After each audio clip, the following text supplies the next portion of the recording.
Nadie te enseñó esto del arca de Noé. Y hay una razón, porque lo que realmente ocurrió adentro no encaja con lo que te contaron. Y al final de este video, te voy a mostrar la parte del relato que casi nadie menciona. La parte que lo cambia todo. Escucha esto con atención. Si la historia del arca de Noé fuera exactamente como te la contaron, entonces hay algo que no tiene sentido. Porque encerrar cientos de animales salvajes en una estructura de madera, en medio de una tormenta global, no debería funcionar. De hecho, todo debería haber salido mal. Caos, destrucción, muerte. Y aún así, no fue así. Entonces la pregunta no es si el arca existió. La verdadera pregunta es, ¿cómo sobrevivieron ahí dentro? Durante años, la mayoría de las personas ha imaginado el arca de Noé como un lugar casi perfecto. Animales tranquilos, orden absoluto, paz. Pero si lo analizas con cuidado, esa imagen comienza a romperse, porque la realidad probablemente fue muy diferente. Imagina un espacio cerrado, oscuro, con el suelo moviéndose constantemente, el sonido del agua golpeando sin descanso, el aire pesado, y dentro de ese espacio, vida salvaje, no controlada, no domesticada, solo contenida. Esto no era un refugio tranquilo, era un sistema al límite. Y aquí es donde surge el primer problema real, porque el mayor peligro del arca no estaba afuera, estaba adentro. Piensa en esto, depredadores y presas compartiendo el mismo espacio, criaturas grandes y pequeñas, respirando el mismo aire, sintiendo el mismo estrés, un solo movimiento brusco, un solo momento de pánico. Podía desencadenar el caos. Y si el caos comenzaba, no habría forma de detenerlo. Entonces, ¿por qué no ocurrió? Espera, porque lo que viene ahora es diferente. La Biblia no explica cada detalle, pero deja pistas, pequeñas señales que, cuando se observan con atención, revelan algo mucho más profundo. Porque Noé no estaba construyendo simplemente una embarcación. Estaba construyendo un sistema de supervivencia. Un sistema donde todo tenía que funcionar en equilibrio. Porque si una parte fallaba, todo lo demás caería con ella. Ahora imagina esto con más claridad. Cientos de animales respirando al mismo tiempo, generando calor, generando humedad, generando gases, en un espacio cerrado, sin ventilación.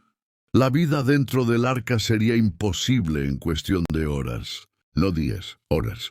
Pero hay un detalle en el relato que cambia todo. Se menciona una abertura en la parte superior del arca, y esto no era un simple detalle arquitectónico, era esencial. El aire caliente subía y salía. El aire nuevo entraba.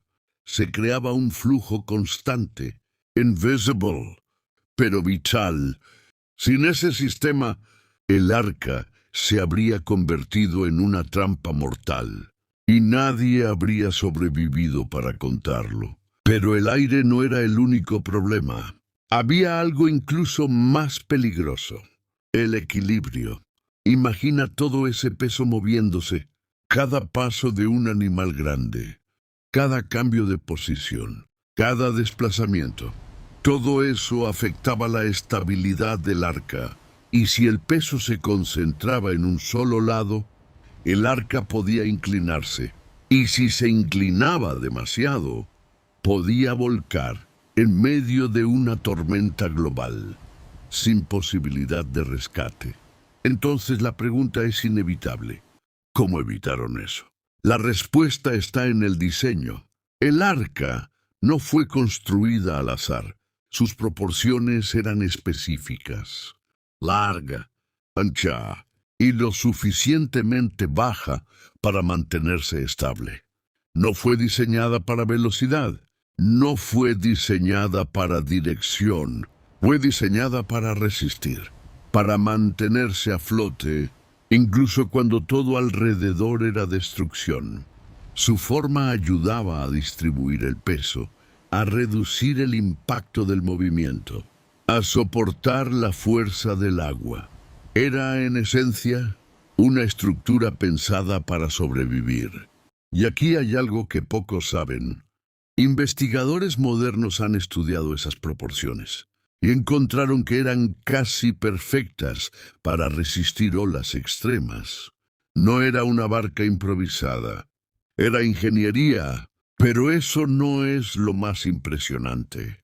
Lo que viene ahora, nadie te lo enseñó en la escuela. Aún queda una pieza más del rompecabezas: los animales.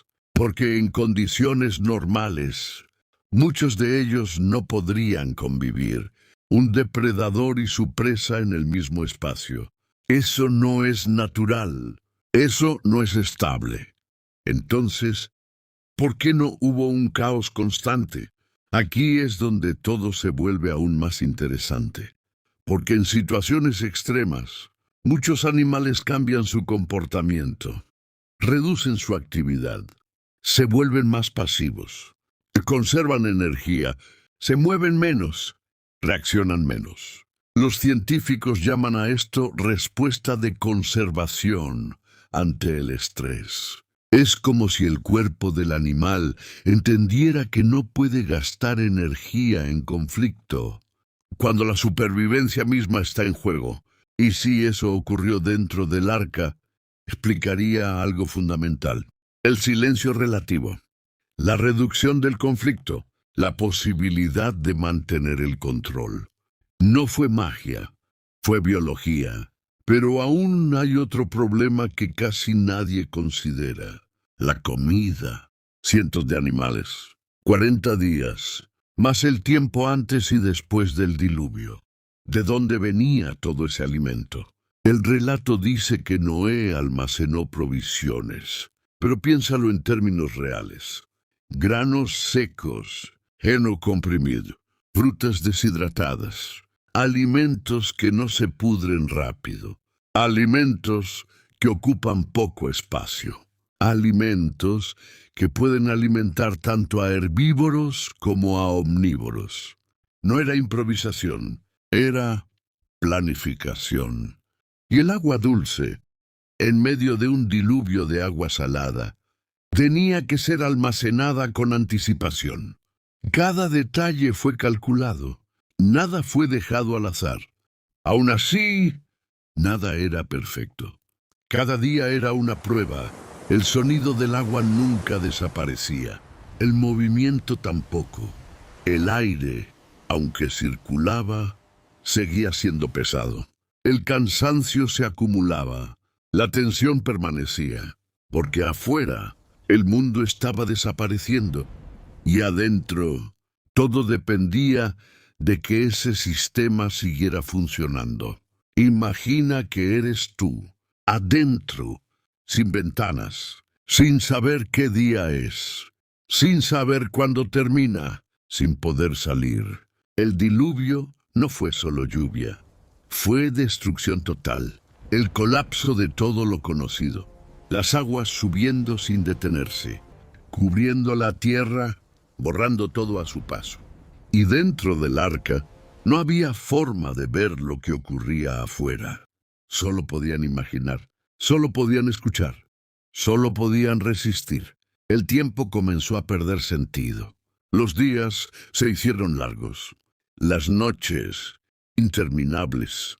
Todo era repetitivo, todo era incierto. Y aquí hay algo que no se menciona en la mayoría de los relatos: el peso psicológico.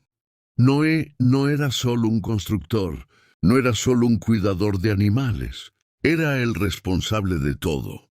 Cada vida dentro del arca dependía de sus decisiones. Cada falla era su responsabilidad. Cada problema tenía que resolverlo él. ¿Puedes imaginar ese peso? La humanidad entera había desaparecido. Las ciudades, las familias, los amigos, todo.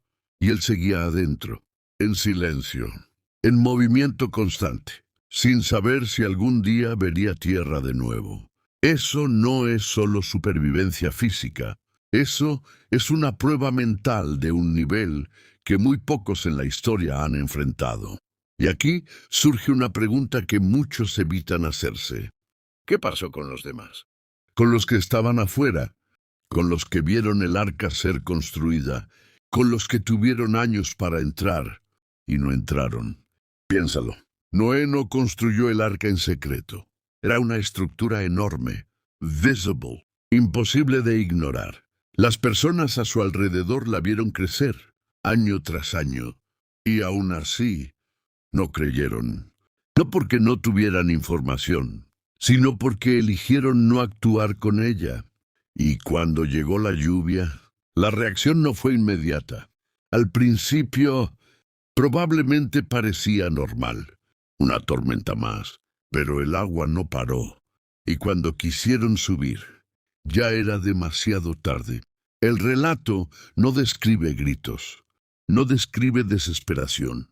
Pero si lo imaginas con honestidad, el sonido del agua afuera del arca no era solo lluvia, era el final de un mundo que eligió ignorar la advertencia. Y adentro, Noé lo sabía, escuchaba y seguía de pie, porque esa es la parte más difícil de la historia. No fue construir el arca, fue mantenerse firme, mientras todo lo que conocía desaparecía afuera. Y entonces, algo cambió. El movimiento comenzó a disminuir. El sonido del agua ya no era tan violento. El arca dejó de ser arrastrada. Y por primera vez hubo estabilidad. Después de todo ese tiempo, habían resistido. El relato dice que el arca se posó sobre los montes de Ararat. No cayó, no se hundió, se posó, como si hubiera llegado exactamente a donde tenía que llegar. Y entonces, Noé envió un pájaro, primero un cuervo, luego una paloma, no para buscar tierra, para confirmarla, porque incluso en ese momento, la prudencia era necesaria. No salieron de inmediato, esperaron, verificaron, se aseguraron, porque después de todo lo que habían resistido, no podían arriesgarse a una decisión equivocada en el último momento. Pero la historia del arca no es solo sobre animales, no es solo sobre una tormenta, es sobre algo más profundo. Es sobre preparación, sobre obediencia, sobre confiar incluso cuando no entiendes completamente. Noé construyó el arca en tierra seca, sin lluvia, sin señales visibles, solo con una instrucción. Y mientras lo hacía, probablemente fue ridiculizado, ignorado, llamado loco. ¿Cuántos años construyó ese arca mientras todos a su alrededor seguían con su vida normal? Años de trabajo, años de dudas externas, años de resistir la presión social, de abandonar lo que creía. Y cuando llegó la lluvia, ya era demasiado tarde para los que no creyeron. Y tal vez esa es la parte que muchos no ven, porque hoy muchas personas también están en medio de su propio diluvio. Caos, incertidumbre, miedo, el mundo cambiando más rápido de lo que podemos entender. Y la pregunta no es solo qué ocurrió hace miles de años. La verdadera pregunta es esta: ¿estás construyendo tu arca? No de madera, no de animales, sino de fe, de preparación, de decisiones tomadas antes de que llegue la tormenta. Porque el arca no fue construida durante el diluvio, fue construida antes, mucho antes, cuando el cielo todavía estaba despejado, y la mayoría no la vio venir. El arca no fue construida para los que dudaban, fue construida para los que creyeron, antes de ver la lluvia. Si esto te hizo pensar, ya sabes qué hacer.